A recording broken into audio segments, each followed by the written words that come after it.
very happy that we have two of our champions with us today. I'm also, let me just briefly introduce our panel for today. We have Mr. Divine Ntiokam, who is one of our champions, founder and managing director of the Climate Smart Agriculture Youth Network Global. And I will give the floor to our panelists for a short introduction in some minutes. We have Shakuntala Thilsted, who just won the 2021 World Food Prize. We are very proud to have you here and being engaged in our action track 4, which is around livelihoods. We have Dr. Gunhild Stordalen, who is chairing our action track 2 on dietary shifts to more sustainable and healthy diets. We got Dr. Lawrence Haddad, chair of the Summit Action Track 1, which is around zero hunger and zero malnutrition, and the executive director of the Global Alliance for Improved Nutrition, GAIN. And with that, I would hand over the floor to Divine Ntiokam to give us very shortly a first round of opening remarks about Divine, what you are doing, what your work is as a champion. And if you could do that in 3 to 5 minutes, that would be excellent. So Divine, over to you.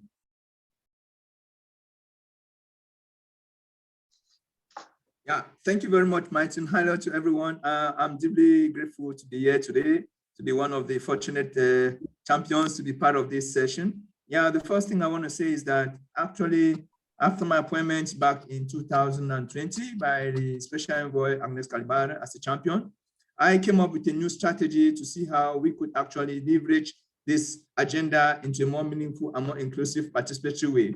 I decided with my team to set up what I call the Food Systems Summit Euros instead of the Food Systems Summit, instead of Food System Euros. Why? Because the supplementary SD means that we're supporting this SDGs, Decade of Action, and equally supporting the Food System Summit. And right now, the idea was to see how we could map out those food system Euros in countries. So we decided to add this S to make sure that we get the difference and tap into all their actions at country levels.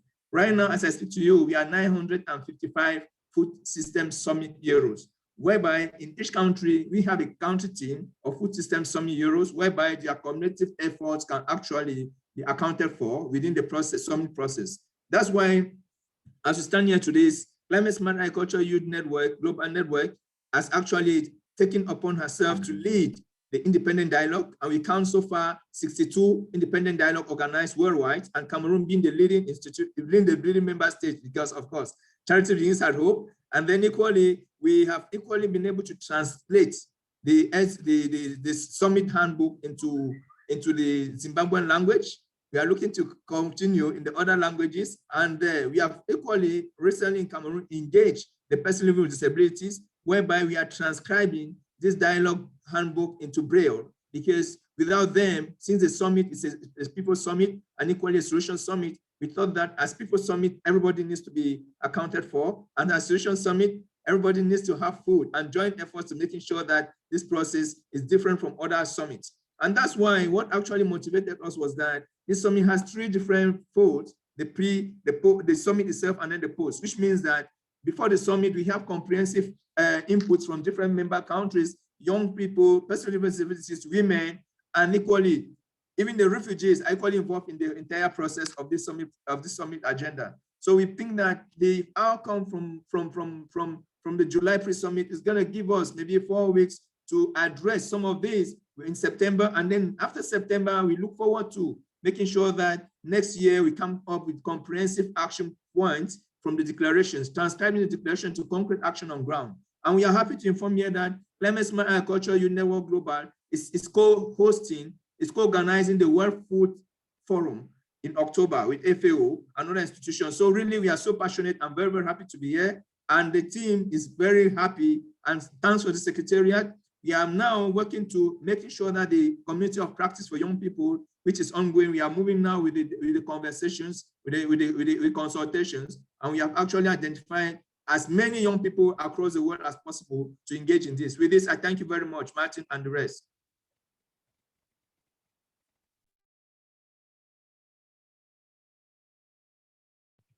You're muted, Martin. Martin is muted. Thank you very much, Divine. And I wanted to highlight one aspect that you have just mentioned, which is we have this about 100 food systems champions who are high-level people, influential people, helping us sharing the narrative. But we have also an army of food systems heroes, 6,500 so far in 179 countries, which is almost in every country of the UN membership, mostly young people engaged in their daily lives to really make a change. And Divine certainly has been instrumental in spreading the word and bringing upon all of these country-level dialogues coming from the bottom up. So let me hand over to Shakuntala Thilsted. Shakuntala is with WorldFish and the research program leader for value chains and nutrition. And as I said, the World Food Prize laureate in this year. Shakuntala, over to you, and looking forward to have a brief insight into the work with Action Track 4 on livelihoods. Shakuntala? Thank you so much, Martin, and thank you all for having me today. We know that we just have 10 years to achieving the targets of the Sustainable Development Goals. And we also know that one of the crucial pathways to get us there is the food systems transformation for healthy people and our planet. This transformation must occur across food, land, and water systems, and must be based on a holistic systems framework, taking into consideration the ways in which we produce, process, distribute, consume, and importantly, waste our food. And this food systems transformation is essential because at present, the systems we have are threatening the health of both people and our planet. If I would talk about the equitable, because I work in, especially in food systems, in the Food Systems Summit with Action Track 4, which is Advanced Equitable Livelihoods. We have a focus in Action Track 4 on women, Indigenous peoples, and the youth. We know that our food systems are not equitable, and we know this inequity cuts across all levels of the food systems, from those producing, distributing, and all the way to those consuming. Many of these people are women, Indigenous peoples, and youth in low and middle income countries. They're the first to go hungry. They're the first to suffer from malnutrition and the most vulnerable to disruptions, such as the present COVID-19 pandemic, climate shocks, and locust infestation, as we have had in Africa. By putting the dignity of those who produce and distribute our food first, we can change the whole system going forward. And with less than 10 years left to meet the Sustainable Development Goals, we need innovative solutions and strategies to do so. We know and we have declared that the Food Systems Summit is a people's summit and it is a solutions summit. So we must go back to the people and, as I said, with focus on women, Indigenous peoples, and youth to find the solutions and to work with them to get the solutions. If I would give one example in which we are doing this, is working in Africa with the many hundreds of thousands of women who are engaged in the processing of fish and other aquatic foods and in the trade of these foods. And we know that if we would work with these women, we would be able to find game-changing solutions in order to ensure that our food systems create jobs to eliminate poverty, raise incomes across food supply chains, reduce the risk of the most marginalized, and create a more equitable food and consumption patterns. So as the vice lead of Action Track 4, and together with the chair, Michelle Nunn from CARE, we have been engaged in many different dialogues across the globe. As a champion, I have been engaged in dialogues all the way from the Pacific to the Caribbean. And it's amazing to see the vast majority of people who join these dialogues, and they come from all walks of life, and they're extremely interested in getting their voices heard, not only to present their problems, but to find the solutions. So I do think by putting the dignity of those people first, we can change the whole food systems approach. And we must recognize that this summit is not the end, but the beginning of a decade of action of transformation.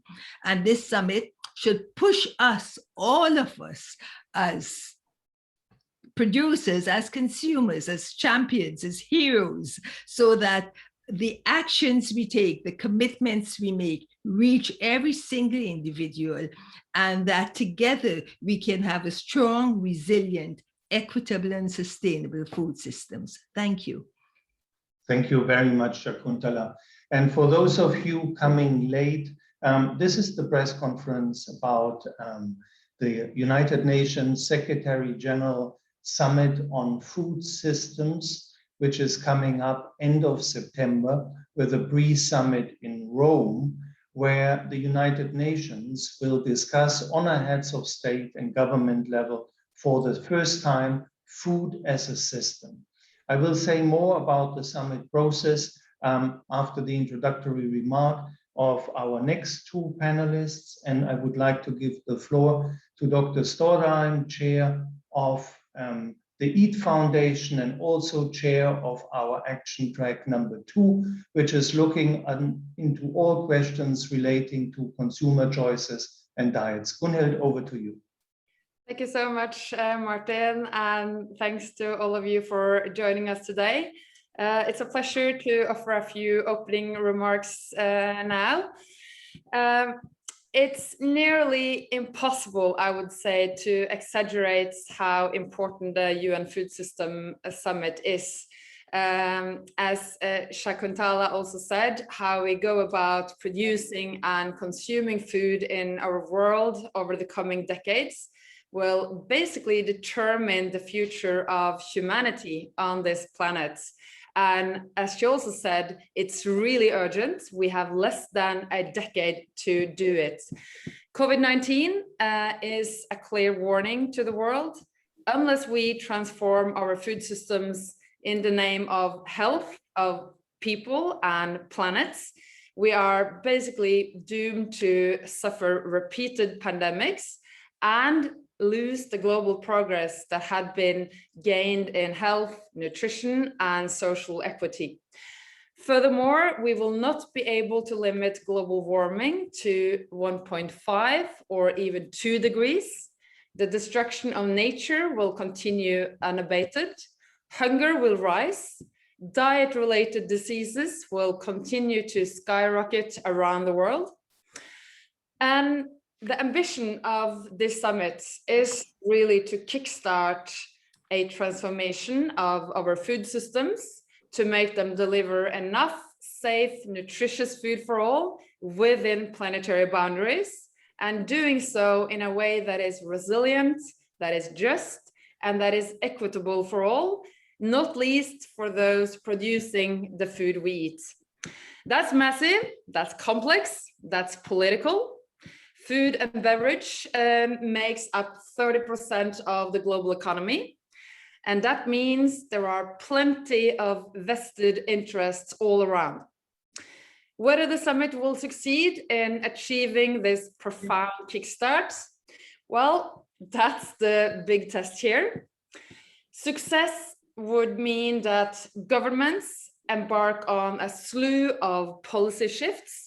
Private and public finance start to shift investment flows towards healthy, sustainable, and equitable outcomes. Food industries begin to change many of their current practices, and all of us who have a choice get on with adjusting our daily consumption patterns. The jury is still out, but I can tell you this, never have so many worked so hard together to meet this huge ambition. The preparations for this summit are taken together an unprecedented effort at co-creating an ambitious agenda for shaping the future of food on this planet. We are developing a veritable menu of propositions bundled into clusters of solutions.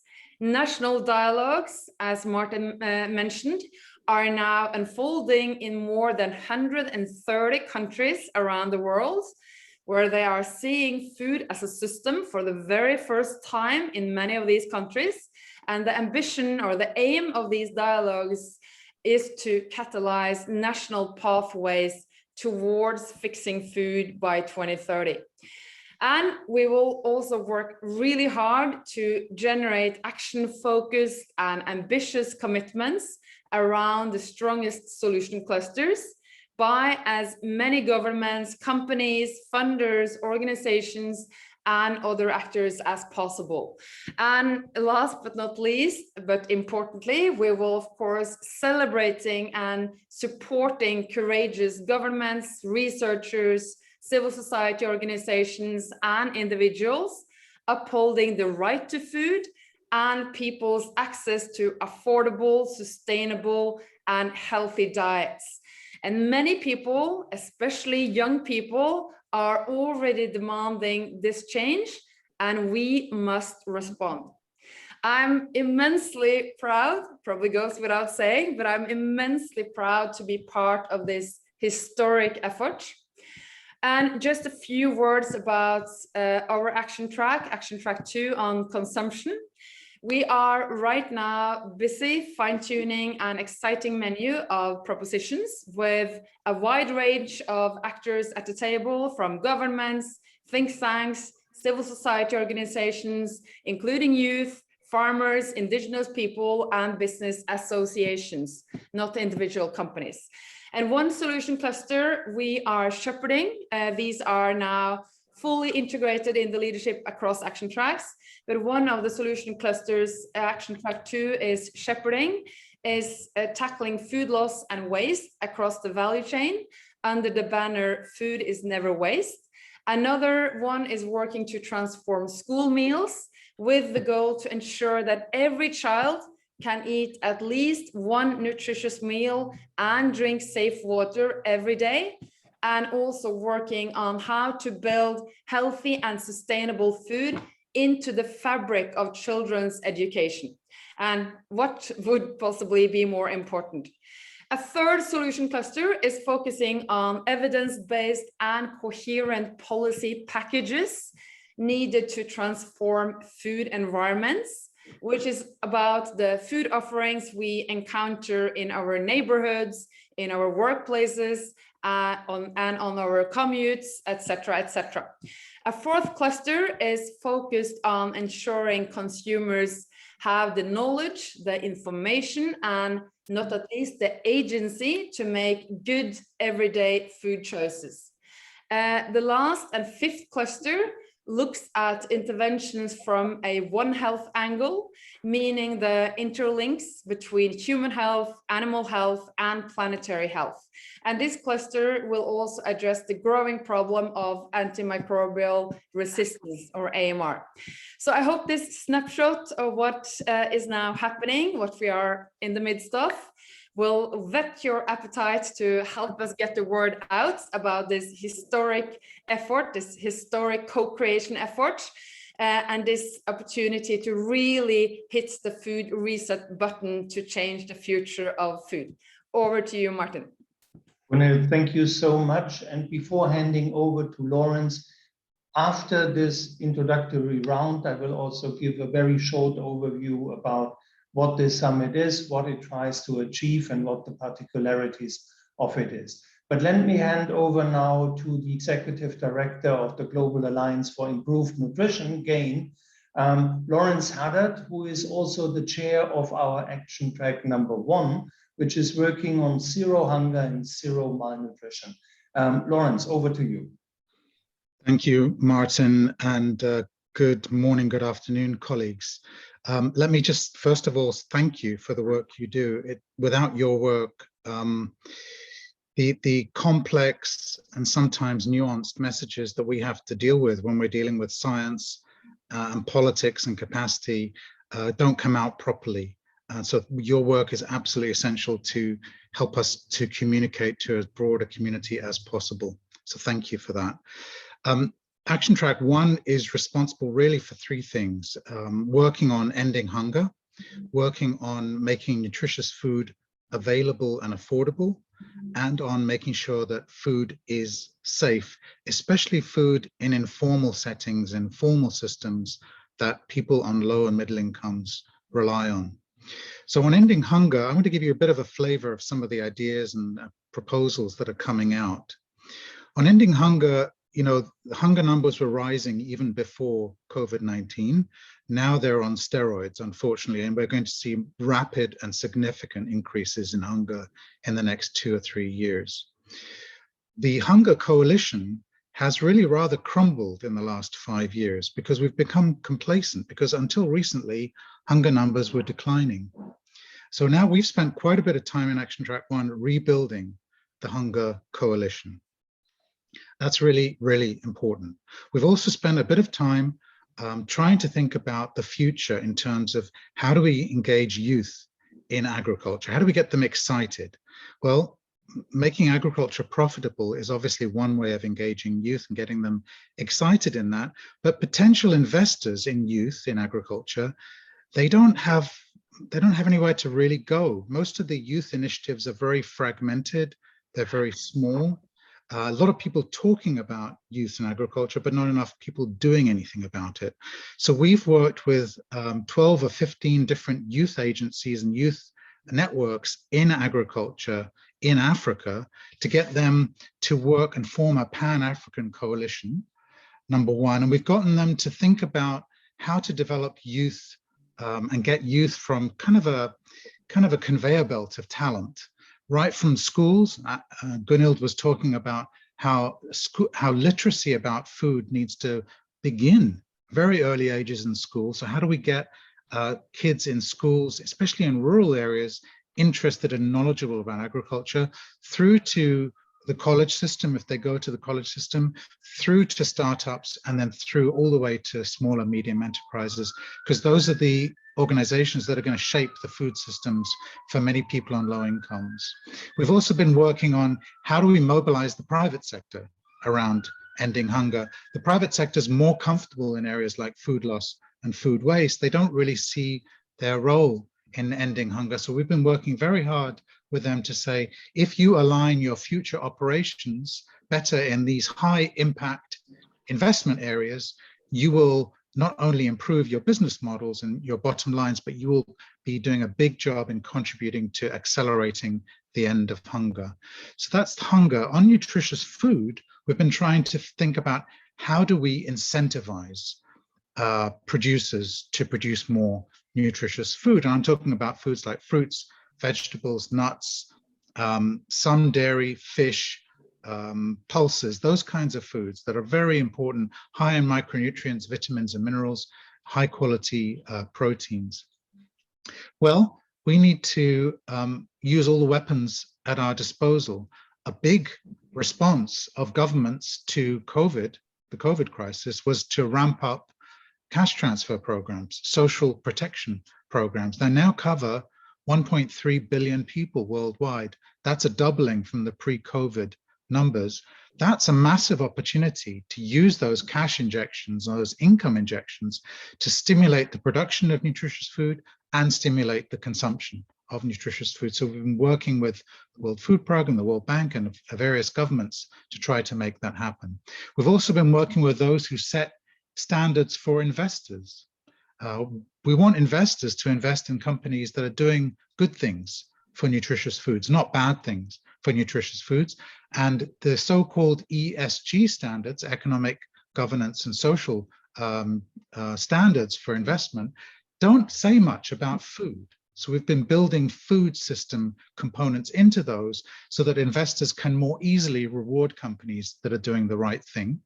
We've been looking at underutilized foods. There are a lot of foods out there that are affordable.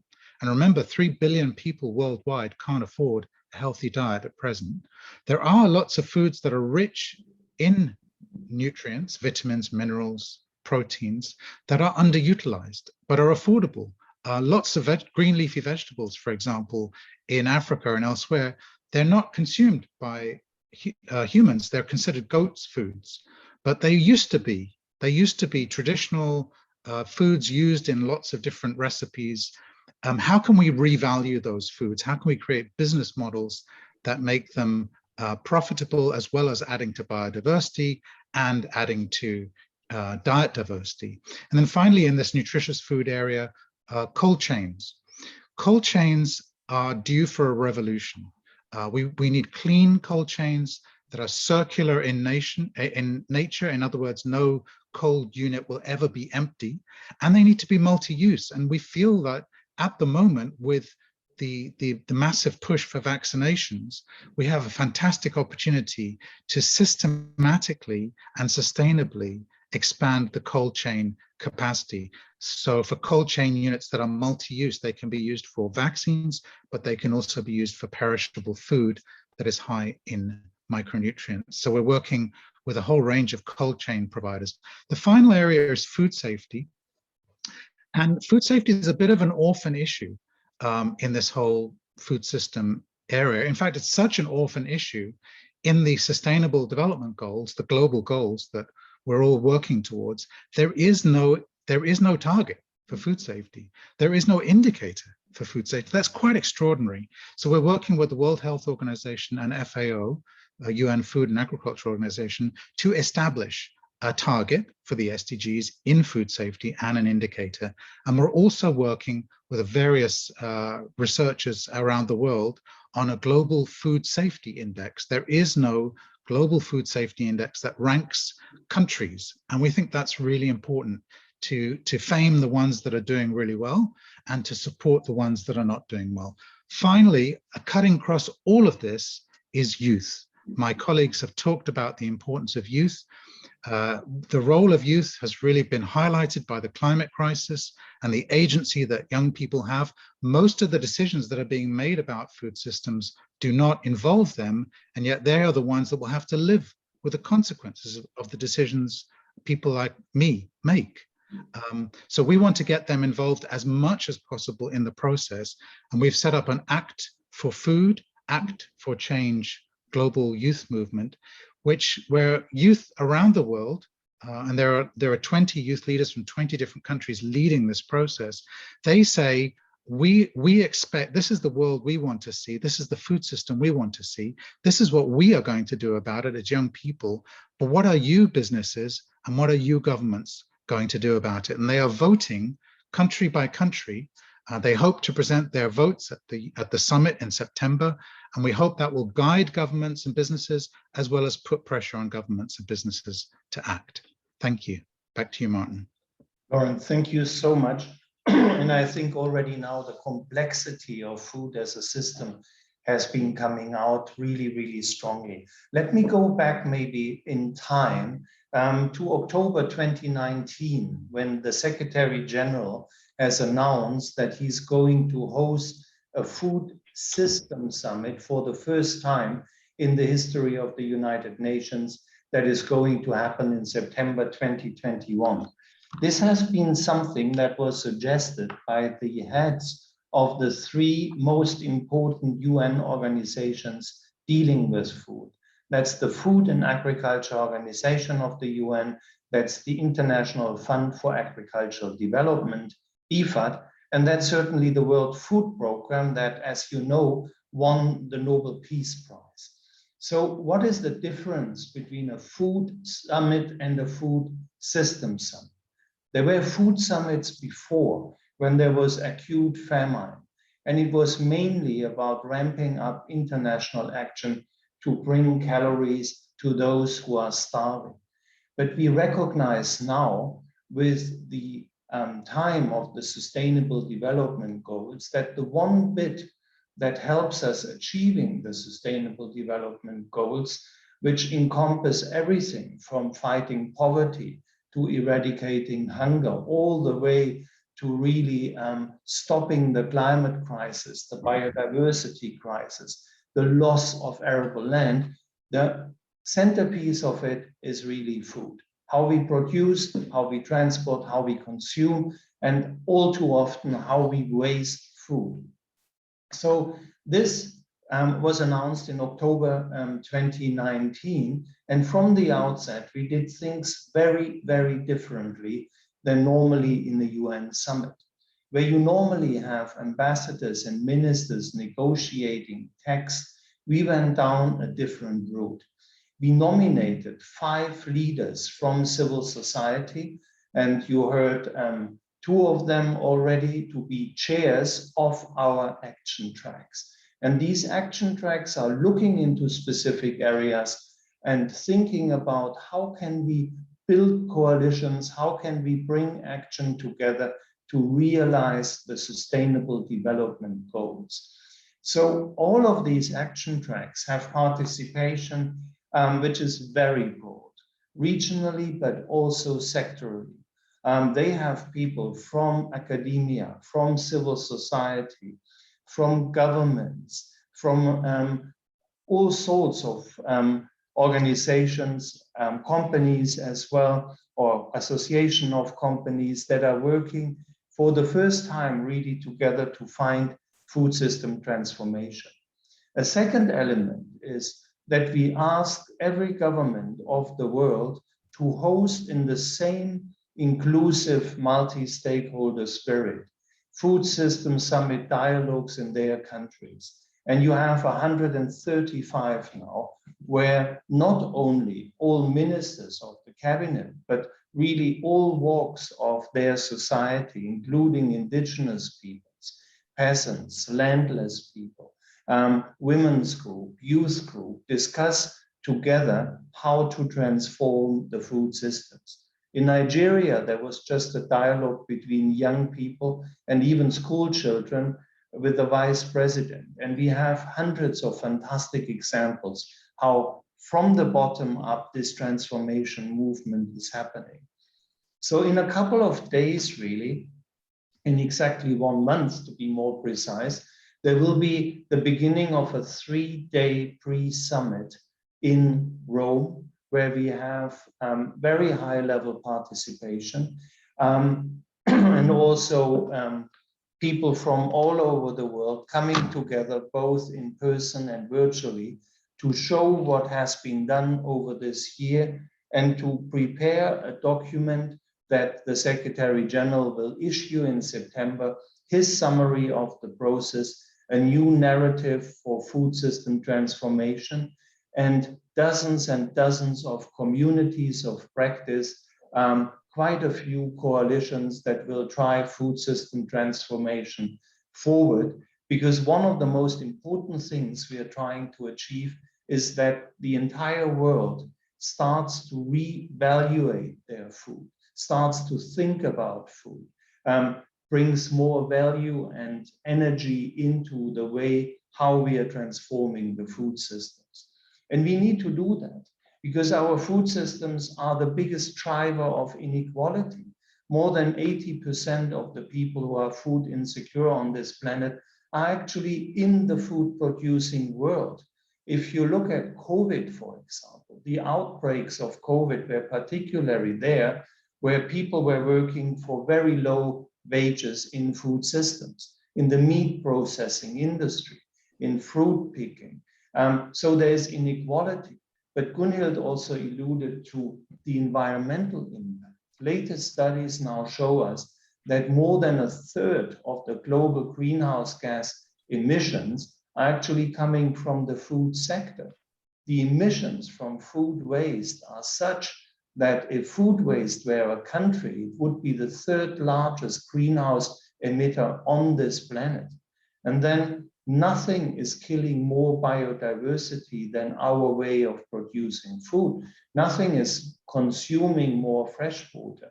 Nothing is more responsible for deforestation. So obviously, we cannot continue to do that because we are way past the borders of our planet, the limits of what this planet can do. So the good news is that we can transform the way we produce, distribute, consume and hopefully not waste food in order to go back into planetary boundaries. We cannot only reduce emissions from our food production, we can make food production a driver to restore biodiversity, restore climate, restore soils. So this is what we are trying to achieve, and that food systems approach is beneficial for all 17 Sustainable Development Goals, from health to empowerment of communities, from climate change to fighting poverty.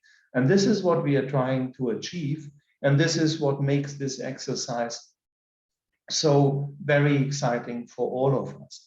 But I see we have a couple of questions coming in, and maybe I can start with a question coming from Uganda to our friend Divine Ntiokam, where the question is, how can communities and local journalists really help reporting about food security in low-income countries? How do you reach people? How do you build the awareness? What role can journalism play, particularly in low-income countries?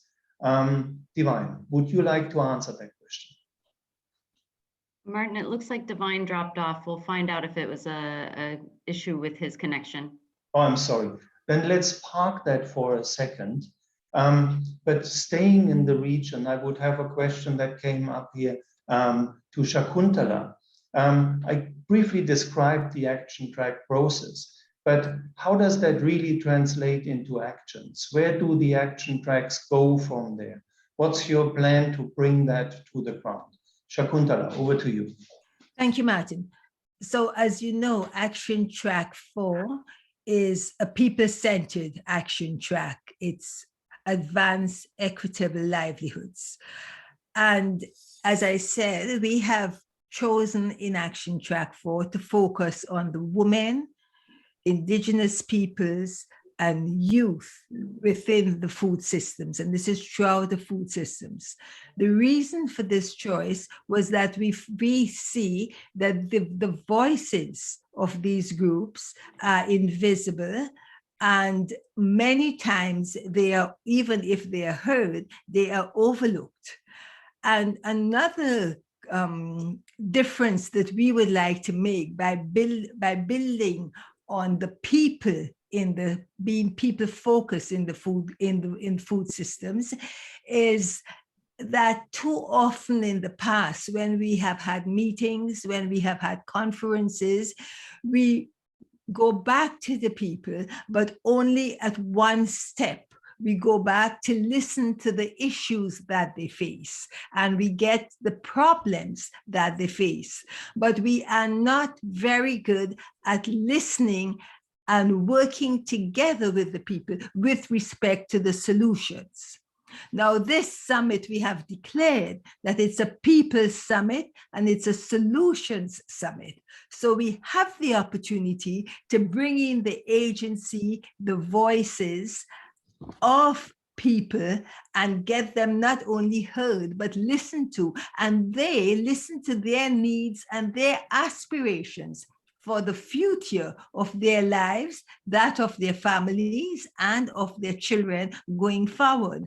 And then we have to make this relationship between the people and the policymakers. So again, too often we have only listened to the people with respect to what are the issues and not the solutions. The policymakers, especially governments in many low and middle income countries, are a big part of getting the solutions. So we have to get that bond between the people and the policymakers. Very often they are not invited in the decision-making of the policies and in the decision-making of the solutions. Thank you. I'll stop here.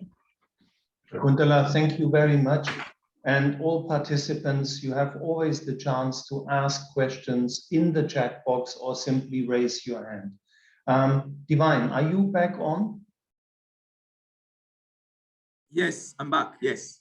Wonderful. You dropped out for a second. There was a question which I think is for you. The question was, how can community and local journalists in low-income countries really help in raising the awareness and reporting about the issues that we are discussing here. Divine? Yeah, that's a very important question, because media is very, very key to making sure that we actually achieve what we want to do at this summit.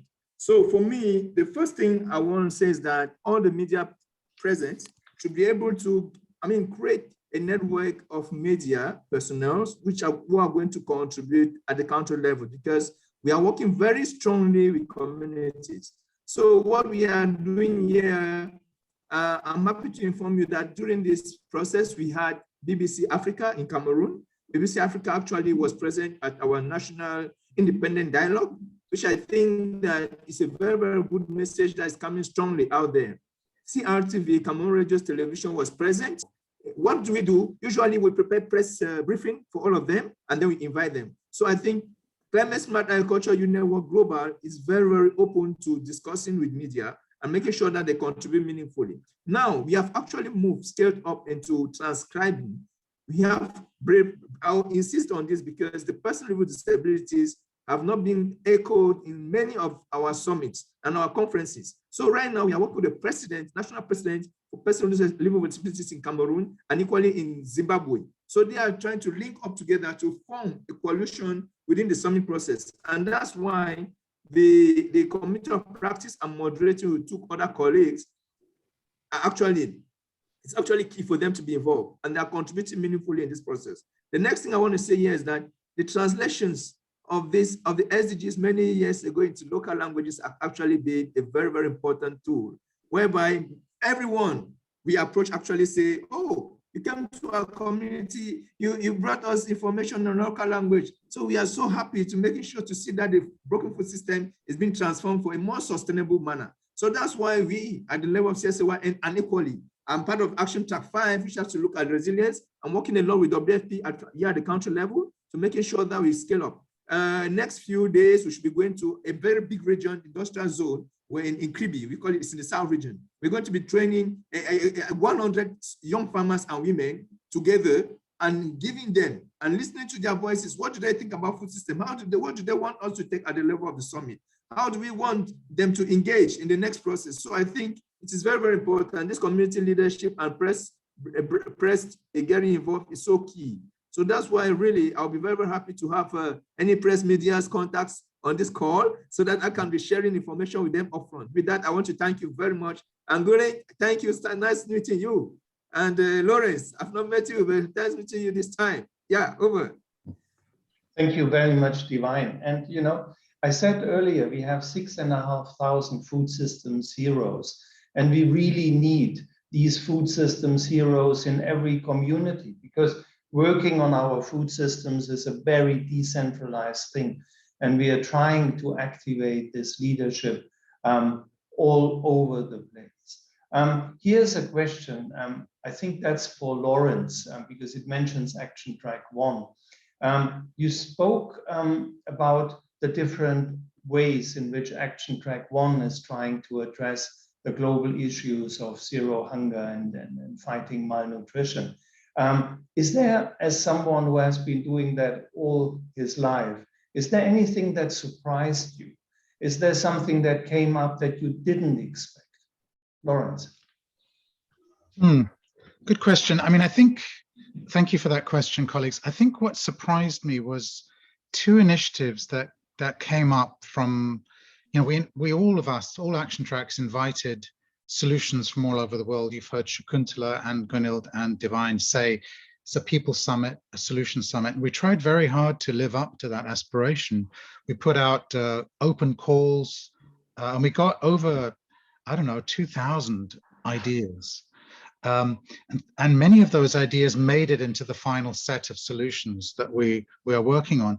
And two that surprised me, one was on anemia in women, and one was on wasting, which is kids who are under the age of 5 who are they're skin and bone, basically. And the anemia one surprised me because we don't tend to think of food systems as doing much for anemia. Because a lot of it is around health and a lot of it's around environment. But this submission we got said, at current rates of progress, anemia levels in women will only be met, you know, in 2021-30 rather than 2030. So 100 years after the Sustainable Development Goals deadline. And so I sort of rushed off to my my spreadsheets and had a look, and they were quite right.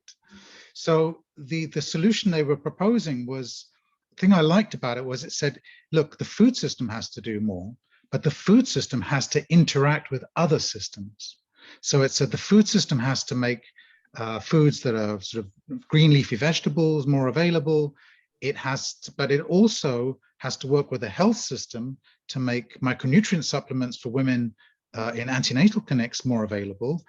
And it has to work with the environment system to look at malaria burdens, for example. And around all of that, it has to have a very strong women's empowerment approach, because I don't have any evidence to back this up, but my gut is if anemia affected men more than it affected women, we'd be making a lot more progress on it by now.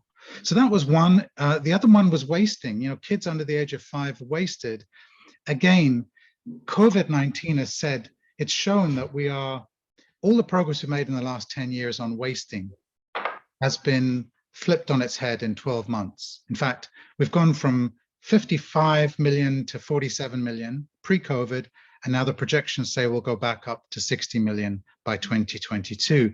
That's shocking. That, you know, wasting is the most vulnerable and the most mortality-inducing form of malnutrition. So we have to do something about that.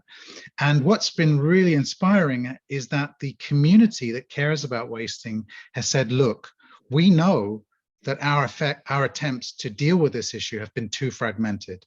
You have people caring about prevention, people caring about treatment, people who say it's about community, people who say it's about the product, you know, the RUTF, the therapeutic foods. There are people who say it's about the private sector, people who say it's about government.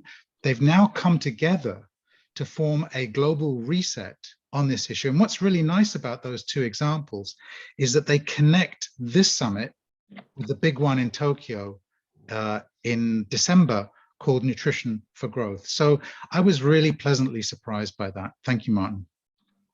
Lauren, thank you so much. There's a question coming from Agnieszka at Bloomberg asking, is there an action plan to secure firm commitments from governments and organizations and businesses at the summit? Do you expect specific pledges or targets? And if so, in which areas? And I would open this question to all of you. I don't know whether Shakuntala, you, Gunhild, Lawrence want to answer. Otherwise, I can also come in and explain a bit more. Martin, I think you should begin and then we can follow up. Well, targets. We are working on the basis of the Sustainable Development Goals, and they give us a whole set of targets. And indeed, very ambitious one. Zero hunger is one target, or zero land degradation is one target. That sounds abstract, but it really addresses something really dramatic, which is the loss of arable lands in the size of 8 football fields a day. It's incredible how much land we are losing.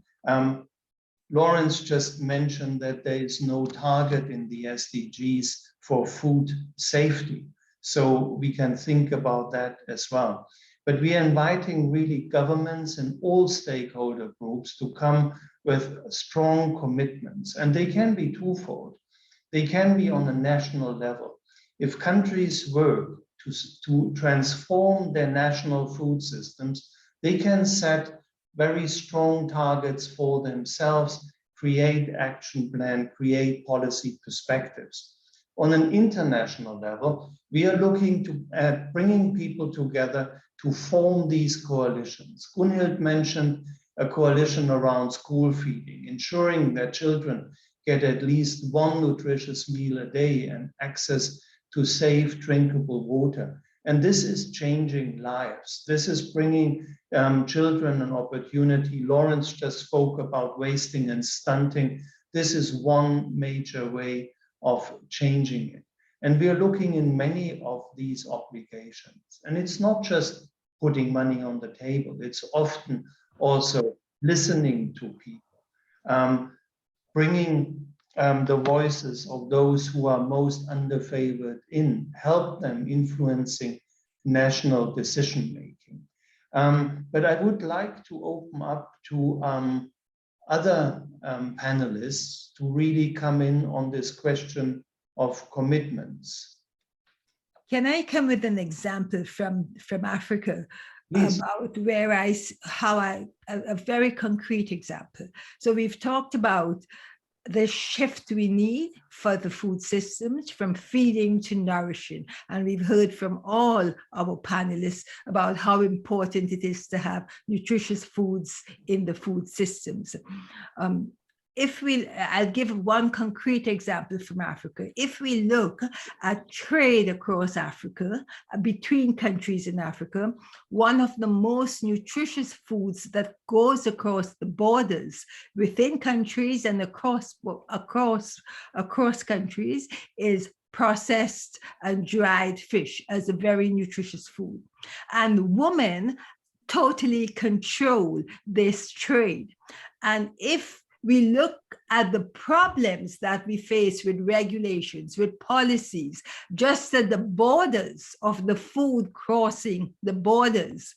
And we listen to the solutions that are put forward by government agencies, put forward by immigration, by the controllers at the borders. They are very different from the solutions that are put forward by the women. But their solutions are not listened to, they are not heard. And we do know that if we would have their solutions come forward, their livelihoods would be improved, their income would be improved. And as Lauren says many, many times, putting money in the hands of women, we know benefits their children and benefits their family.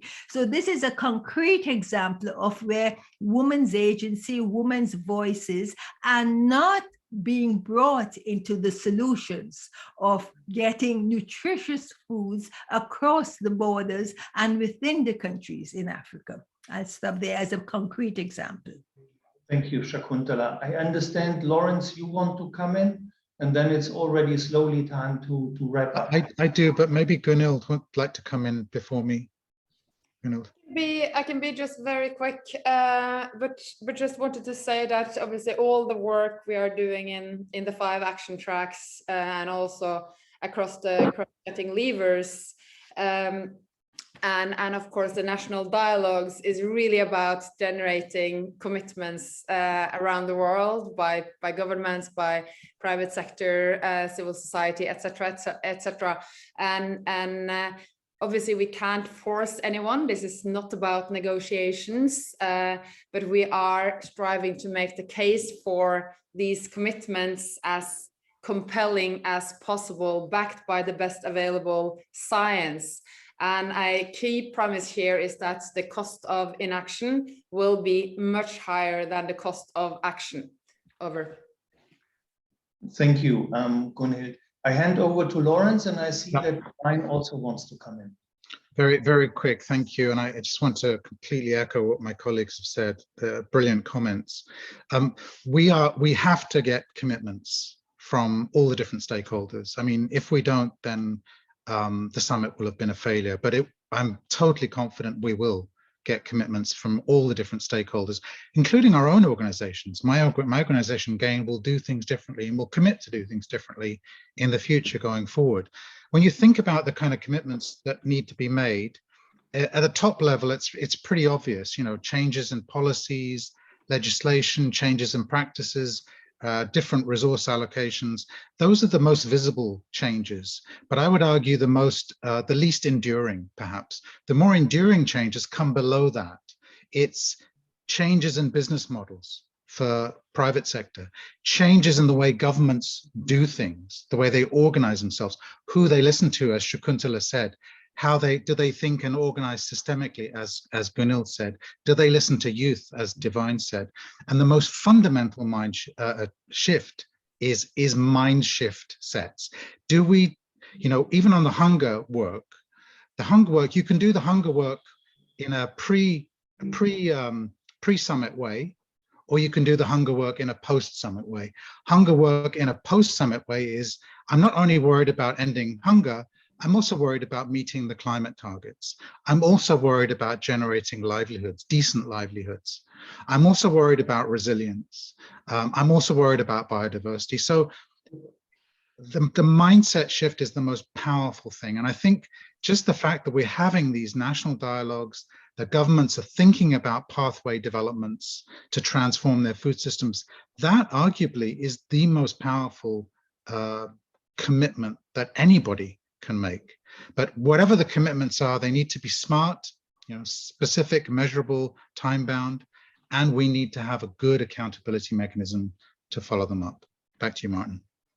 Thank you, Lawrence. And very briefly to Divine, we are already over the time. Divine, I think 1 minute. Yeah, I think I mean, the commitments are really vital at the level. I'll take an example. At the level of Cameroon, we've been able to get commitments from the persons with disabilities. They have committed themselves to be among the process and they equally engage their other counterparts in various countries. Equally in Europe right now, the president is in Europe right there trying to discuss and trying to see how he could equally get the French team organizations involved. Then equally with WFP, we have come up with a lot of reports. I've shared with you a Cameroon communique from the National Dialogue, whereby it was well stressed and stipulated women, young people, and persons with disabilities actually came out. The voices actually came out and they were highly represented. So this document, we hope to see it on the summit website as far as some of the commitment and summit support documents. And then right now we're working to making sure that these outcomes are actually within the summit process are translated into actions and holding the government accountable for these commitments we've been able to do. And that's why with WFP, we have been able to do a lot of publications, and equally social media and the press are actually supporting what we are doing. So I think there are a lot of commitments, and I think that's the way to go. And the commitment should not just lay on the paper, should be transcribed and translated into action. What are the 3 key activities we want to see between now and December? Thank you very much, Martin and all. Divine, thank you very much. And thank you very much to all of the panelists. And before we are wrapping up, I just wanted to remind journalists that please do accredit for the pre-summit. Accreditation is needed. We are putting the link here in the chat box. I see it's already there. And we are very much looking forward to seeing you at the pre-summit, and do not hesitate to reach out to Katie with any question, but also directly to our action track leads and to myself. We are always happy to answer any questions you might have. Thank you very much for participating, and a very good day to all of you. Thank you. Bye-bye. Thank you. Bye-bye. Thank you, colleague. Bye. Bye. Thank you all. Bye.